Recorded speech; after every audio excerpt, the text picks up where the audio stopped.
Libuan ka magbanay ang apektado sa pagbaha sa Dato Montawal sa Maguindanao kung asa pipila ka balay ang naanod sa baha. Atong sano ng detalye ini sa live report ni Jess Tony Humamil. Jess?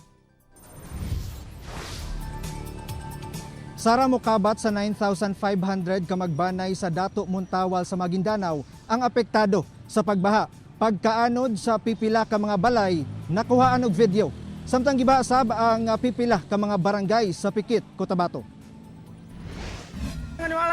Mao kini ang pagkaanod sa duha ka balay sa sitio Pidturungan, Barangay Bulit, Dato Montawal, Maguindanao atol sa kusog nga bulog sa tubig baha.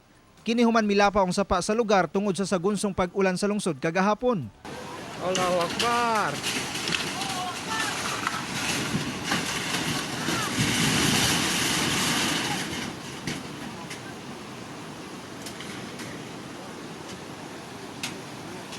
Samtang sa laing video nga kuha ni Reynaldo Ridao, misubay na sa kadalanan ng tubig baha.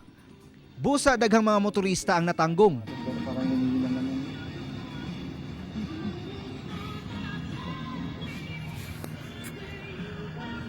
Pag-subside yan, kailan ba? Matod sa Municipal Disaster Risk Reduction and Management Office sa Dato Montawal, mukabat sa 9,500 ka magbanay ang gihikling gikan sa 11 ka mga barangay sa lungsod nga apektado sa pagbaha.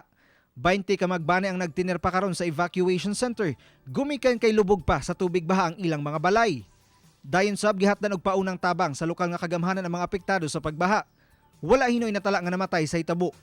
Padayon pa ang assessment sa MDRMO sa danyo sa pagbaha, ilabi pa nga gibanlasab sa baha ang daghang mga umahan, ingon man eskwelahan sa lugar. Samtang giplanuhan ako sa lokal nga kagamhanan ang solusyon aron makontrola ang grabing pagbaha sa lungsod. Dalawang araw lang po ato. Yun, hindi naman gaano kalakas ang ulan dito. So, pero kasi ang ang bayan po ng Dato Montawal ay catch basin po ng So lahat ng bahan na mula sa Karatig probinsya, gaya po ng Bukidnon at saka North Cotabato. So lahat po ng tubig dito magdaan. Kaya talagang kahit walang ulan dito, magkaranas talaga kami ng ng pagbaha. Samtang pipila ka barangay sa Pikit, Cotabato ang gibaha sab human sa nasinating mga pag-ulan sa lugar kagahapong adlaw. Kining usa ka residente, gisulod na lang sa planggana ang iyang 1-year-old baby, gumikan sa hangtod hawak nga level sa tubig baha. Hinuon wala na tala nga nasamdan o namatay sa hitabo.